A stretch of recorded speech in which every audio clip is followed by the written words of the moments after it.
maisha yangu. Afu ameniambia tena kwa mbele. Huyo bondia alopanda naye wewe Said Bwanga, mimi nishapiga, nishakanyaga, na kama kuna promoter anaweza kuweka hela, turudiane na huyo alosimama hapo Said Bwanga. Yaani fresh muda wote, time yote. Kwanza naanza na huyo alosimama naye hapo Said Bwanga. Kama kuna promoter anaweza kuweka mzigo, atie mzigo, tufanye kazi.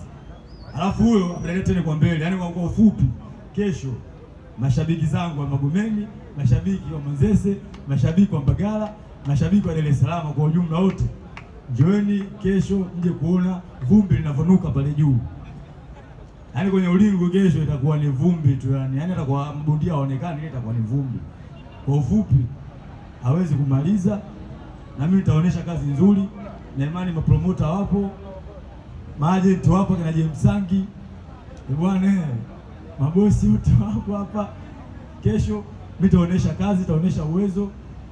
Sina mengi sana ya kuongea. Kazi, Blue Fire, nyuki hapa, upupu. Ukutana upupu unajua lazima utakuasha. Wasiwasi kuna haja ya kumpa Bwanga kidogo? Katajwa naona kama pia tumsikilize naye. Tumsikilize. Asalamu alaykum. Bwana Yesu asifiwe. Kwa majina naitwa Said Bwanga, bondia kutoka Mbagala Kitatu B Combination. Kuna mwaka mmoja ilikuwa 2021 nilicheza na Ubwana.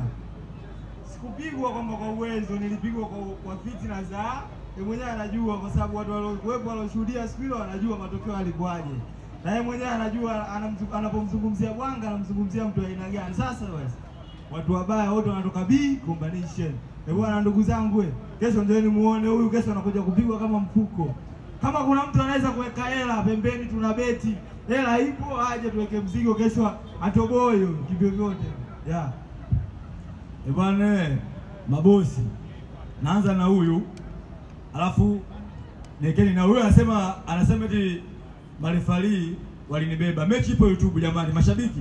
Angalieni mechi YouTube. Mimi Said Bwanga mimi nimempiga kama mfuko. Mimi Said Bwanga nimempiga kama mfuko. Yaani ndio unajua kama watu. Huyu kesho mimi nampiga kama nimemkodi jamani. Sasa Aidari ngoja. Aidari ya Saidi tayari. Uongozi wa Mafia uko hapa. Mzigo uweko kweli? Kwenu nini? Yaani hata sasa hivi na saini, naanza na huyu, namaliza na Bwanga. Yaani nipo tayari anytime, yaani muda wote.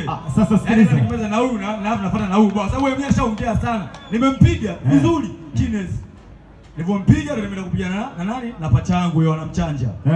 Na mimi hapa kwenye game namshukuru Mwenyezi Mungu, nipo kitambo, hamna bondia mgumu yoyote nisocheza naye hapa Dar es Salaam. Asa ngoja tumalize ubishi. Bwanga, vipi? Tuseme chochote kuhusiana na mzigo uwekwe? Haina kusema kwa sababu boxing ndo maisha yangu, ndo kazi yangu. We take over like never before. Wekeni mzigo, kazi tufanye. Bosi, weka mzigo, tufanye kazi. Na kama inawezekana, yani hata tukiweka mkanda, yani round 12, sio round 6, round 8. Hii yenyewe kesho mimi naweza sparring tu jamani. Mimi naweza sparring mimi kwa round 8, 10, 12. Okay, round 12, round 10 na Said Bwanga. Wasiwasi mwenyewe huyo mchumba tu. Kabla hujazungumza, nafikiri twende kwa sababu tunaye promoter hapa Anatoli. Tusikie chochote alafu uta finalize. Ndio maana yake. Hii habari njema. Mtu akitaka anatakiwa apewe. Tumalize kesho. Hatari. Shughuli unayo. Bwana, kazi mashabiki zangu wote nawapenda. Bwana, kesho waini, tiketi zipo, ndio nimshuhudie Laza ngumi asali hapo wanangu.